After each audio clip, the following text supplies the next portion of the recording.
Good morning everyone.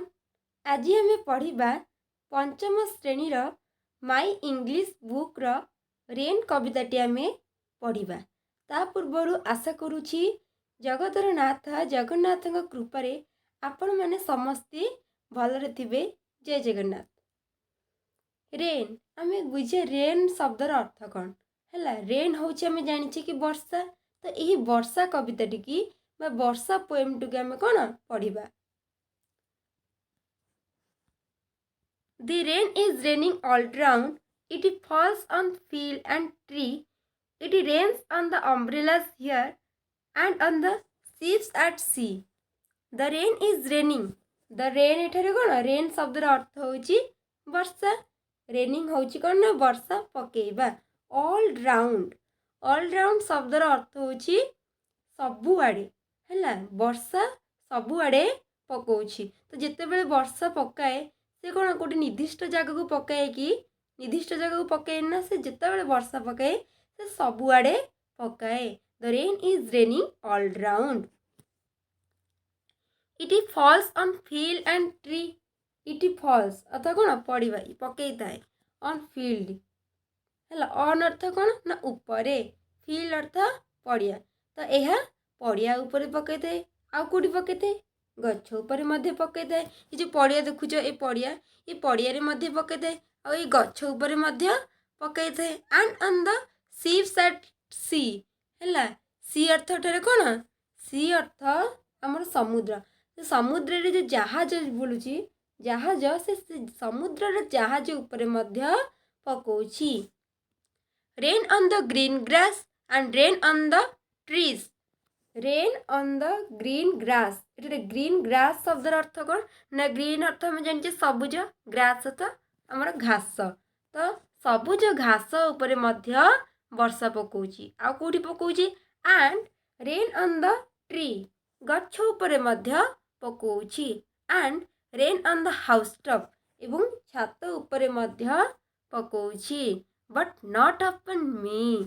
ये मी शब्द मी क्या रिफर करुची ना द पोएट और दी चाइल्ड है तांकू रिफर करुची। बुझिपाल एतिकी विषयटी को कौन ना the rain is rain. Rain सबुआड़े पकोची सच एज कोठी पकोची ना फील्ड पड़िया उपरे गछ उपरे छता उपरे मध्य पकोची समुद्र जहाज उपरे मध्य पकोची सबुज घास उपरे मध्य पकोची आ गछ उपरे पकोची छात उपरे मध्य पकोची किंतु मो उपरे पको नहीं। एठी बट नॉट अपन मी किंतु मो उपरे पको नहीं। चाइल्ड को उपरे वर्षा पको नहीं कहीं पकोनी he is under the house top. सी छात तले अच्छी से पको नहीं। बुझिपाल एतिकी। देन क्वेश्चन आंसर सेक्शन को जिबा। फर्स्ट नंबर देला what is the poem about. Poem टी कहा विषय अबाउट कहा विषय अच्छी कहा विषय अच्छी वर्षा विषय अच्छी। तेणु the poem is about the rain है वर्षा विषय अच्छी। बुझिपाल। देन सेकंड क्वेश्चन देला व्हेयर डज इट रेन है रेन टा केउ आड़े व्हेयर अर्थ केउ आड़े। तो केउ आड़े पकोची ना the rain is raining all round. Rain जे सबुआड़े पकोची कौन पकोची ना सबुआड़े पकोची। देन थर्ड नंबर क्वेश्चन देला why does not it rain on the child or poet. कहीं चाइल्ड किंबा पोएट कवि ऊपर कहीं वर्षा पको नहीं कहीं पको नहीं। It does not